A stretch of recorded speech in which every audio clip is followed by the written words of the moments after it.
we're going to go back and look at it and say, okay, I didn't summarize it, but I showed what's in Uncle Tom's Cabin, how that would show up, particularly from a northern point of view. A northern argument about slavery.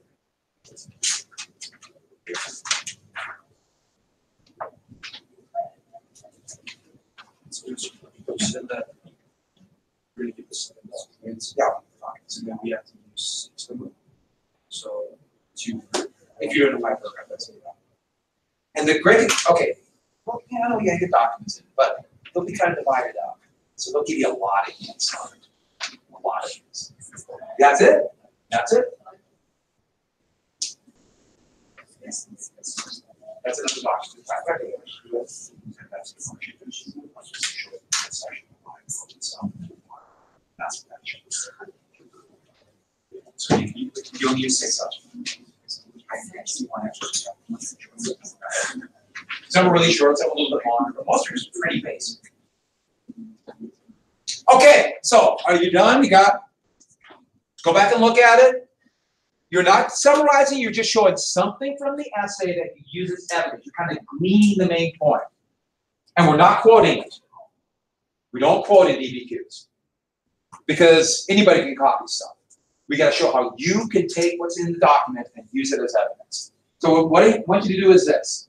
Go ahead and take someone next to you and exchange. Go ahead and talk to, not really exchange, but read to each other and kind of go through it. You might have to scoot over. Or you get a group of 3 together, that's fine. A group of 3 is fine. But you get together and just kind of talk about it, see if it's a good sentence.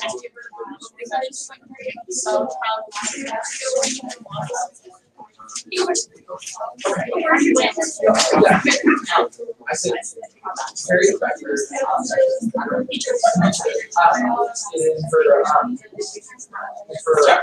Webster rigorous.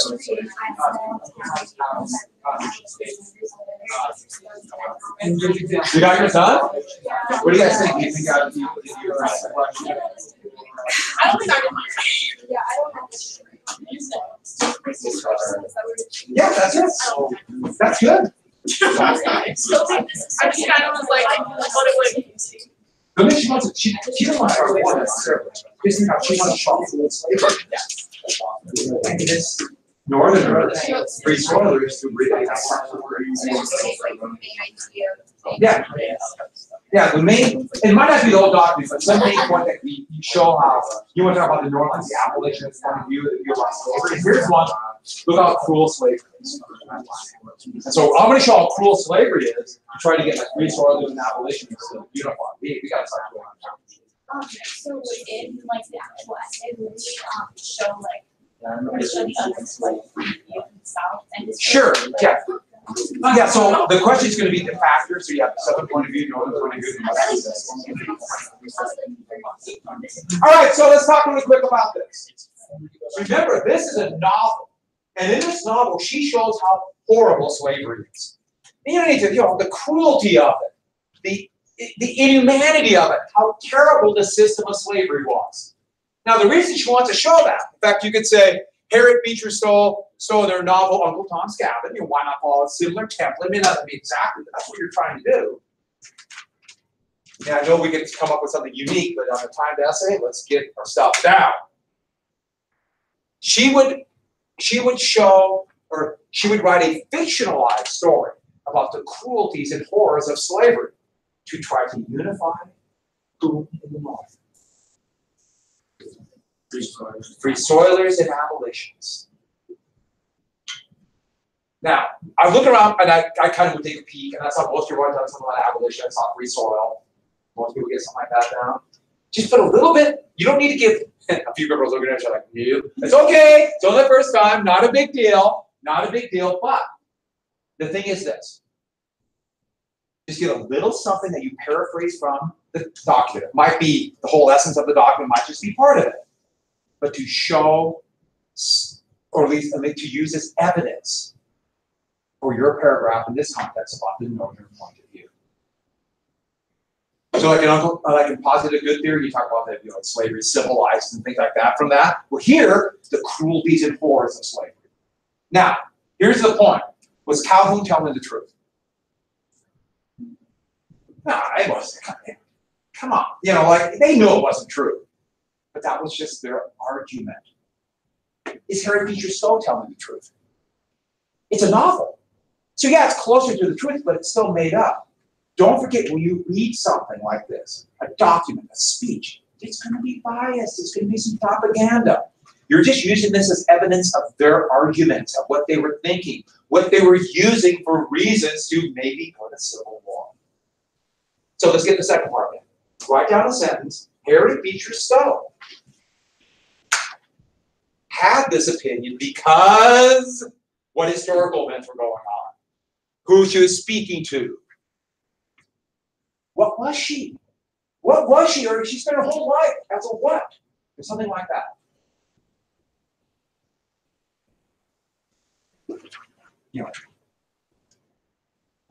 So naturally, Harry Beecher Stowe would believe blank because she was a blank, or she believed blank. Or what big historical event happened? In 1852, you know, some big historical event happened just before that. She's like, oh, I hate this. It's me acting like Harry Beecher Stowe. Pretty good.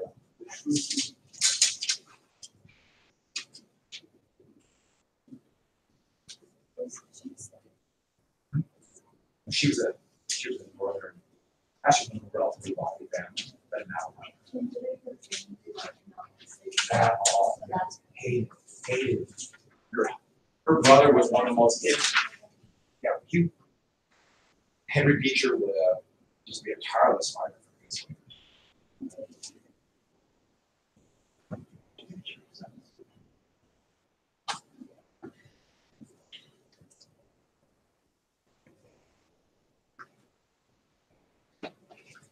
And then we'll do the same thing when you're done. We'll get another couple seconds, and then there's on that list you made for this, you should have a lot of stuff on there for it. She believed this because there was a law passed. She hated it. That could be why she wrote it. That's just like 5 reasons to pick a good one. Did you make that? This desk was boring. These desks are like 35 years old.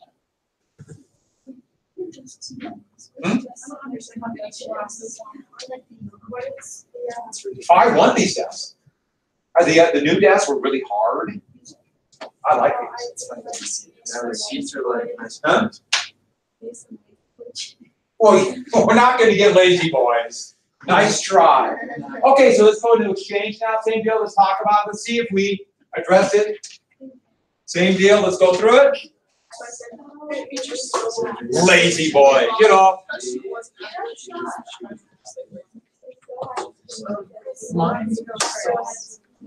Yes. That's all.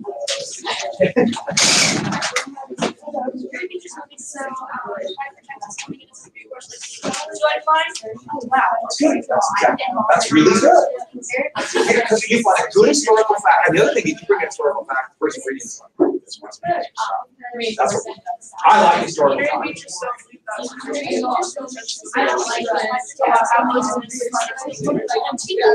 That's exactly right. So it fits in with what she's believing her whole life. You're very good.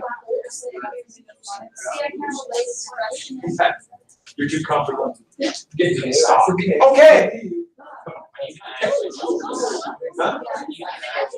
Yeah. When an administrator comes, we'll put someone in the spot. Oh yeah. It's hard. It's so funny. I told you the guy just graduated from the Air Force Academy. He grew a lot. He was still, you know, in software and like growing yet. We'll make it fit. Dominic, good guy. All right, so let's talk really quick about this. So, why did you believe that? What historical events happened? So we have one. What did you put down? Because of the fight for Texas coming in as a freer safe state. Yeah. So the Texas annexation issue was going there. That's a good one. What's another one? Yeah, the whole Compromise of 1850. What part of the Compromise of 1850 she really hated? The Fugitive Slave Act. Because of their anger over the Fugitive Slave Act. In fact, the book is really about that in a lot of ways. Those are some historical events that happened. She wrote it because of this specific event. And by the way, there are a lot of good things to put for that, but a historical event, that is something that the person reading it is like, oh, this person knows their stuff. They're not just copying from a document. They know their stuff. I like historical content. That's my way of saying that. Okay, what about her point of view? What was she? She wrote this because she was a what? An abolitionist and spent her entire life fighting to free slaves. So it makes sense she would do this. What's another thing? Who is she speaking to in the North? Free soilers and abolitionists. She was trying to unify them. She's talking about them, giving them something to unify about the cruelty of slavery. Now, here's the thing about that. Those things right there, for that second part, historical content, audience, purpose, point of view. But to be honest with you, the audience, the purpose, and point of view are very much aligned, aren't they? They're kind of all the same thing. You just got to explain why they wrote that, or why they drew that, or why she made this painting. I'm trying to get something like that. But for 6 of the documents, you have to do the first part. So like 2 per paragraph, it's a 5-paragraph essay. For 3 of the documents, you have to do that second part. So you have to add another sentence explaining why they had that view. Does that make sense to everybody? Will you give us like a layout similar to the essay writing? Yeah, I'll give it to you. I'll give it. So we got it today. Then I'll give you more tomorrow. I just wanted to get to this part. I didn't want to do the whole thing today. Will you explain what you just said before that? So wait, The 6 documents. So stop. See, you're the first thing we did, the first sentence we wrote. Yeah. For 6 documents, you have to do something like that.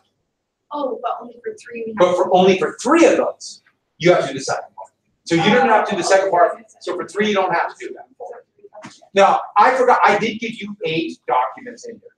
So you have the choice, you can throw out 2 you don't like. And there's always gonna be, that's stupid. On the actual AP exam, they give you 7. So you can throw 1 out. And we'll talk a little bit more about what you need, but it is just simply an essay using the documents as essay, or it's evidence.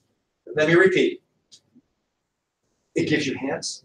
It reminds you of facts. It will help you, lead you in a direction. The documents really do help you. But I'm not going to lie. It also is stressful getting the documents in there. I understand that. But really, so make yourself, just remind yourself when you look at it, that this is helping me. So this is helping me organize the essay. It's giving me hints. Because I would get that like, I got to get all these things in. So don't let that just, it's helping you write the essay. Help you, remind you of information, it'll lead you on a direction. It really does.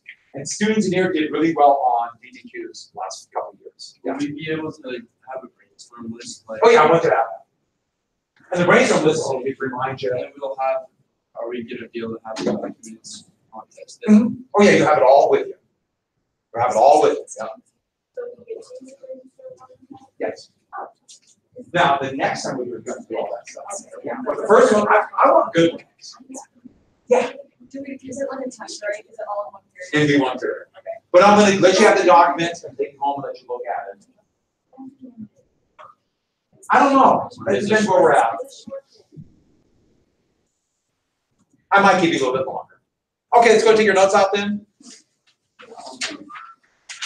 Are we only doing one of these and then an essay on the DBQ? Yeah, 1 essay, 1 DBQ, and short idea.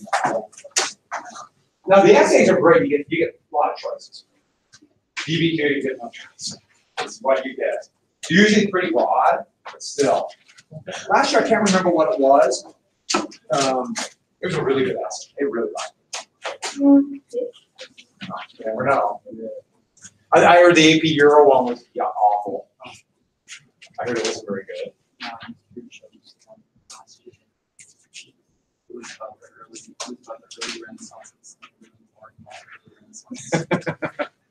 You know, you never know. Yeah. I always remember this years ago. I've been doing this for a long time now. But there was a DBQ on Republican womanhood. Remember that was part of the call to domesticity. Whew.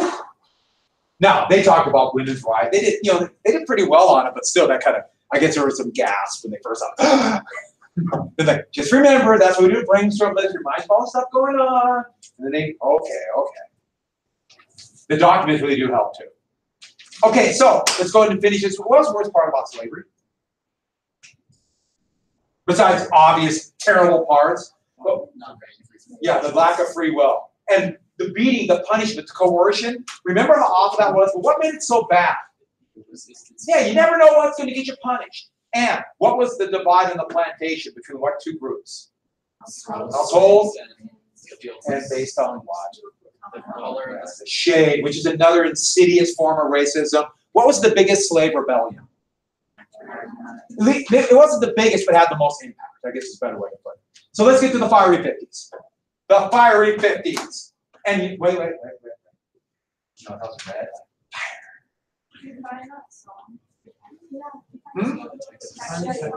Oh, I forgot to do that. I was going to do it, but then I had students come in for the next grade class. I won't. Tomorrow I'll do it. I promise. Or forget again. But I promise. So we already got the Wilmot. I just put this up to remind you. Don't have to write this down. Remember the Wilmot Proviso.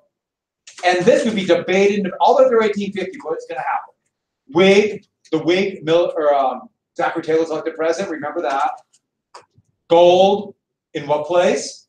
California. And that's where we get the issue. California wanted to be free, a free state. So everyone caught up now? This is where we went the last time. So there's Taylor. And what Taylor wanted to do was this. He looked at this and he thought, what's the problem? What is the problem? And he actually had befriended a very prominent abolitionist Whig by the name of Charles Sumner, who you might remember was the guy beaten by Preston Brooks a few years later. And Sumner's really swayed him to this point of view. If the problem equals, clever, huh? Equals slavery in the territories, let's just skip that step and go right to 2 states. They won't be territories, we just make 2 states. 2 huge states. And that's him as like a scale trying to balance both ideas, Wilmot and pro-slavery. And what he thought is, let's just come in 2 big states, the pink and the orange. With their existing constitutions, meaning they will be. Which was quite a shock to Southerners who thought Taylor was a slaveholder and would support that. So everyone got that. 2 states, free. 2 states, free. What do you think the reaction of the South was? They were totally fine. Yeah, that's fine. I'm tired of this whole slavery thing. No, they went nuts. But there was a new breed of congressmen, and they would soon get the name for their uncompromising nature. 2 states. Oh, 2 states. The fire eaters. I'm not really sure how you eat fire. I guess you get that whole. I will do that. That's my. Here we have the Christmas assembly. That's what I eat fire. Then do a little soft shoe dance. And so, don't you remember me doing that last year? You don't remember that? So, Yeah. oh, you were. No, I'm doing my own dance. I'm alone. I'm a solo act. Took about 3 hours. Yeah. Okay, with that. And if I don't do it, just wait there. Eventually I'll come dance. So, I take a few days. These fire eaters were known to completely be uncompromising. Ruffin was from Virginia. Yancey, Alabama. Mason, a senator from Virginia. But the point about Yancey, Mason, and Ruffin, they were leaders of this idea that we can't compromise anymore. As they saw, we compromise with things like the Missouri Compromise. We compromise about Texas. No more. They wanted the Mexican cession to be totally open to slavery. Totally. And if it's not open to slavery, they were threatening to do what? And secession means civil war. So has everyone got that? These fire eaters were talking war. And there are more of them being elected, and the older members of Congress were kind of taken aback by how strident they were. Before, it was still pretty congenial, and even though they disagreed, they got along. They're uncompromising. Now, one of the first initial attempts was to try to put that 3630 line to the sea, but fire eaters said, no, we want the whole thing.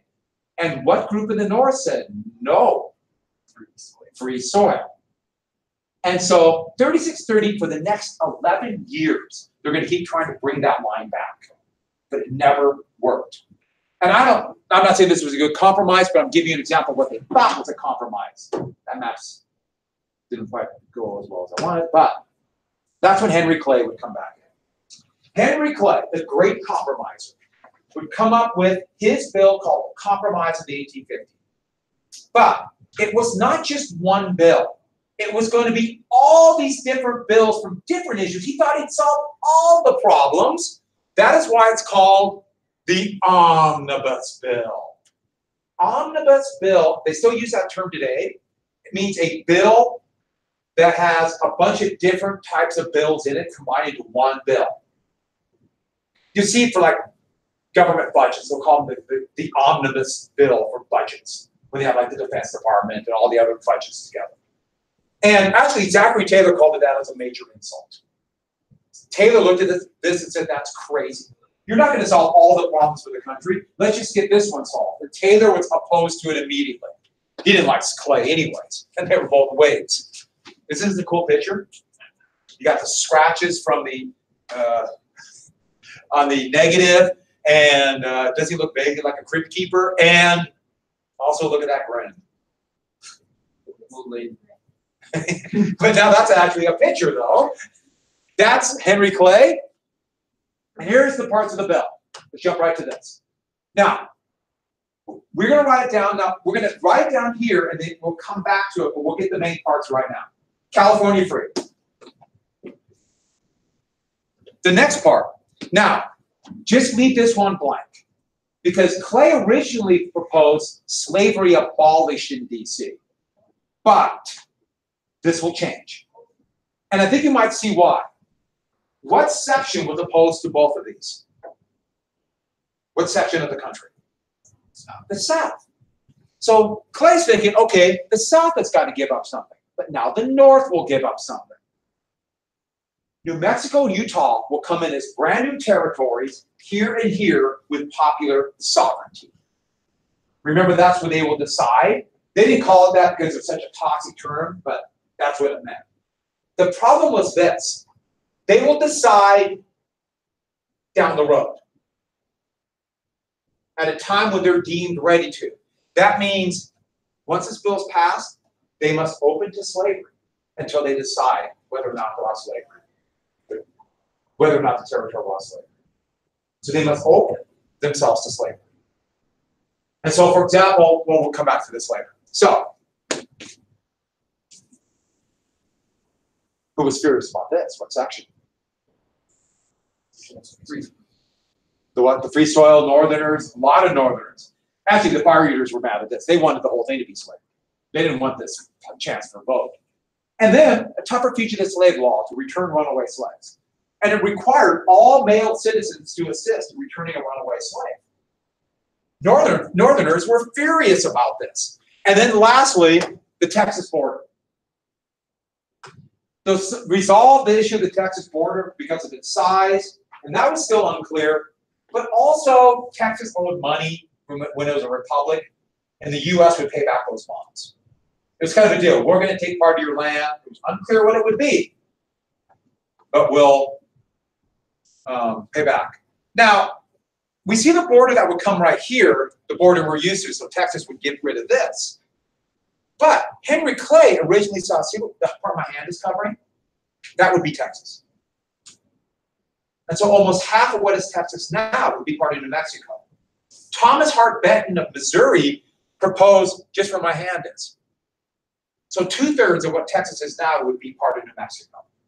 So you can imagine Southerners were furious about this. And the problem is this. Clay thought both sides will have to give up a little bit. No, neither side was going to give up. And the bill couldn't pass. The bill could not pass. And Clay refused to break the bill up. Did everyone catch that?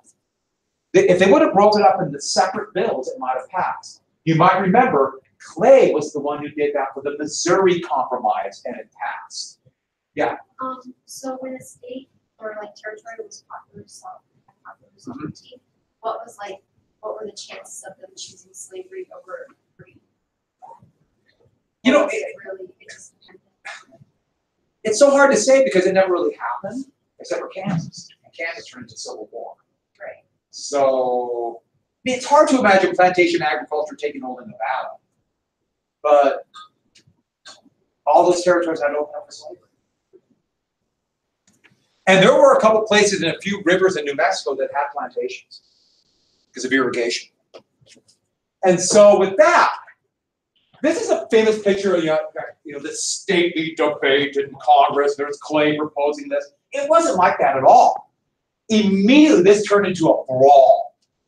Members of Congress started bringing guns and knives to the floor of Congress. There were fist fights in the cloakroom, which where they kept their coats, but they also had couches. They'd go in there and debate and smoke because everyone smoked then. And that's where they would talk. There were fist fights and people being tripped and knocked down. And guys would give a speech and somebody would stand up, another member of Congress, open their coat and flash their pistol to intimidate them.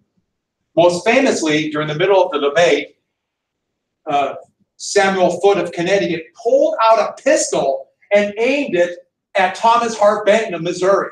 And supposedly Benton opened his coat up and said, "Shoot if you have the guts." Right in the floor of the U.S. Senate. I know what you're thinking. That would be awesome today, but somebody would complain.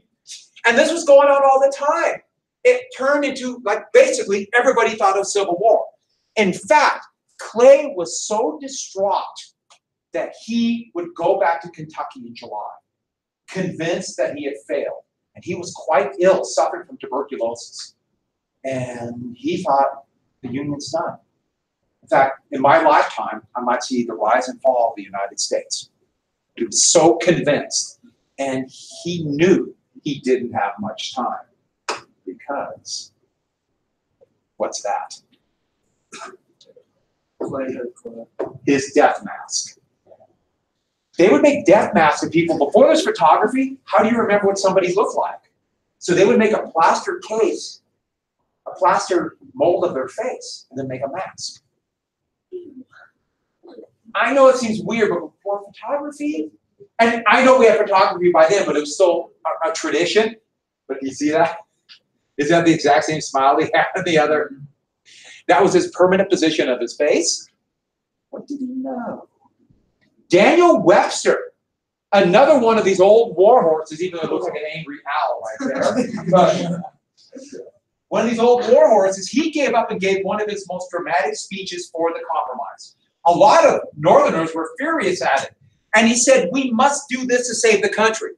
That's where he finished, "I come to you not as a Massachusetts man or a Northern man, but as an American. You must give up something to save the country," he'd say.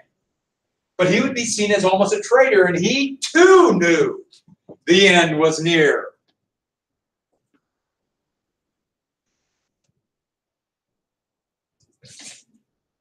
That's Daniel Webster's death mask. And then one more person got up. In fact, he couldn't get up, he was too ill. But he would write a speech in opposition to the Compromise of 1850. Where's my mouse? Who's that? John C. Calhoun. He was so ill that they had to carry him in on a stretcher, and they kind of tied him up and they leave the stretcher against the podium. So they're just kind of hanging there. And James Mason of Virginia read the speech. And in this speech, before we get to that, look at that figure. It's like 6 joints, isn't it? You know what he is? He's a vampire. That's Nosferatu. Right? And what he said is the only way to save the country, the only way, he did not want secession. He wanted to save the country, we need 2 presidents. Well, actually 3 things. 2 presidents, one from the north, one from the south, and then neck hair. And those 3 things would save the country. And the neck hair would have a veto. Each president would have a veto. And the idea was to stop anti-slavery legislation from the north. But what would ever pass if both the north and the south had a veto? What laws would pass?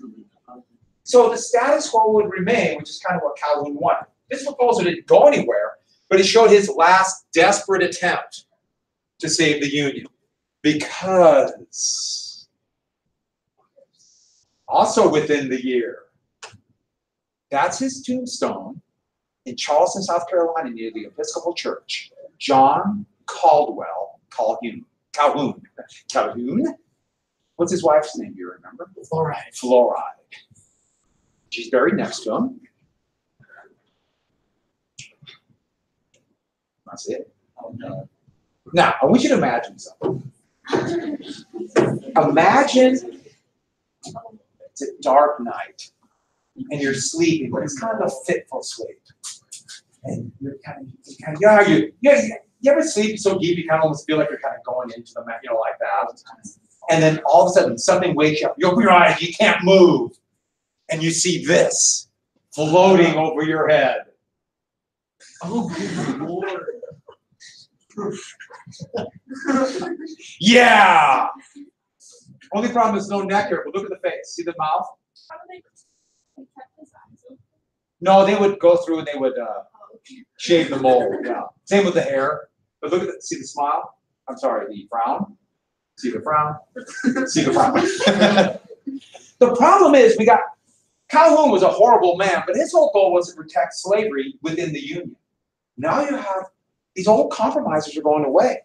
And now you have very uncompromising Southerners, and soon Northerners are going to say, we're not going to be pushed around anymore. Speaking of those, there's Zachary Taylor. And Taylor is getting quite old by then. But also, and he doesn't feel good, but he has vowed, I will lead the army if any state secedes. Much like, remember, Jackson said the same thing.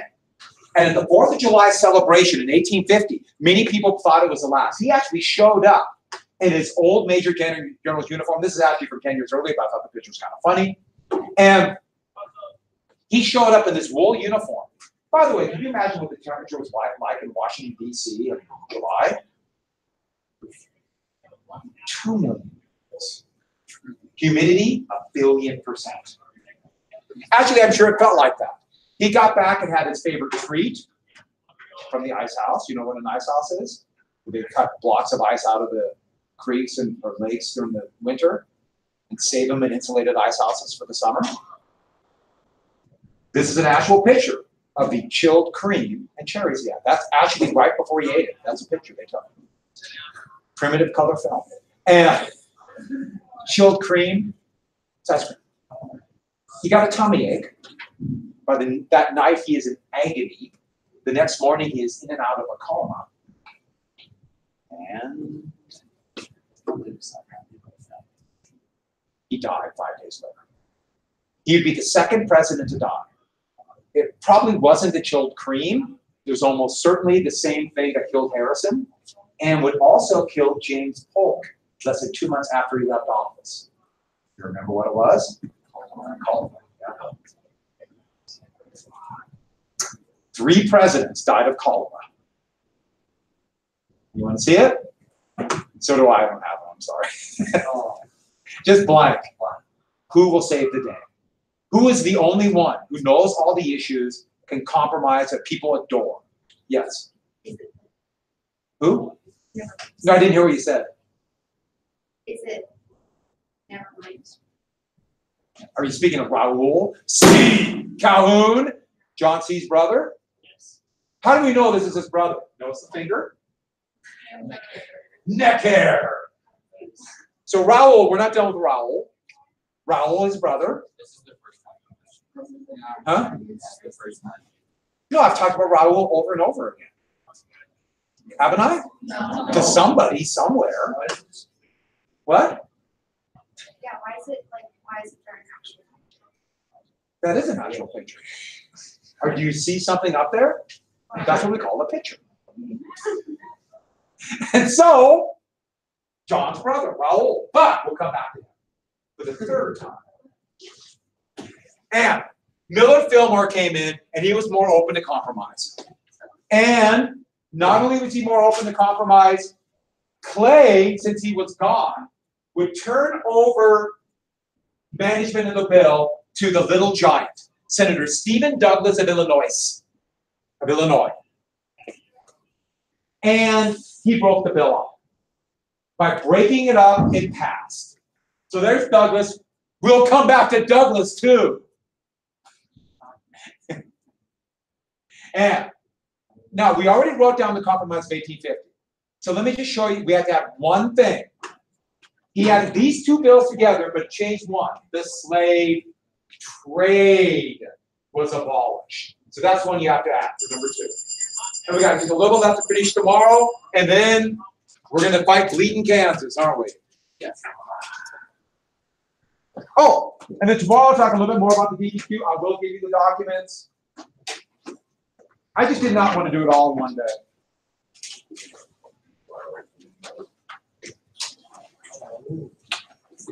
Oh, now we got presentation.